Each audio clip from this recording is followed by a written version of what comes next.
गोंदिया जिल्ह्याच्या देवरी तालुक्यातील Chichgad police station अंतर्गत येणाऱ्या गोटनपार गावात 19 एप्रिलला लग्न समारंभात आलेल्या एका 12 वर्षीय मुलीला जंगलात नेत तिच्यावर अत्याचार करून निर्घृण हत्या केली असून आज या घटनेला 4 दिवस उलटून देखील अद्यापर्यंत आरोपी पोलिसांच्या हाती लागले नाही।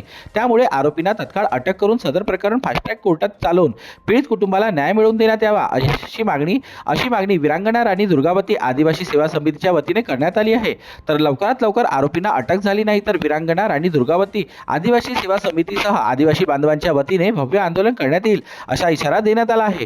गोठणपाडची घटना इतकी भयानक घटना आहे, सर्व देशाला, आपल्या भारत देशाला सर्वसार करणारी घटना आहे आणि या घटनेच्या निषेधार्थ आम्ही शासन प्रशासन आणि पोलीस प्रशासनाला एक निवेदन देत आहोत। या निवेदनाच्या माध्यमातून त्या नराधमांवर कठोर कारवाई करण्यात यावी।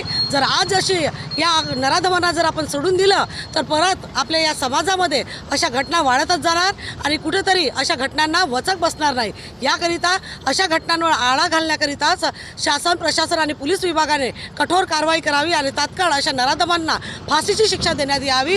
याकरिता आम्ही सर्व समाज आणि आदिवासी समाज संघटनेच्या वतीने निवेदन देण्याकरिता जिल्हाधिकारी कार्यालय, जिल्हाधिकारी साहेब आणि पोलीस अधीक्षक साहेबांना निवेदन देत आहोत। ॲक्च्युली मुलीचं जर वैद्यकीय परीक्षण जर झालं असेल आणि त्या वरातीत जे लोक आहेत त्या लोकांची समजा सॅम्पलिंग जर झाली असेल तर आरोपी पकडायला काही हरकत नव्हती, लवकरात लवकर पकडल्या गेल्या पाहिजे होतं।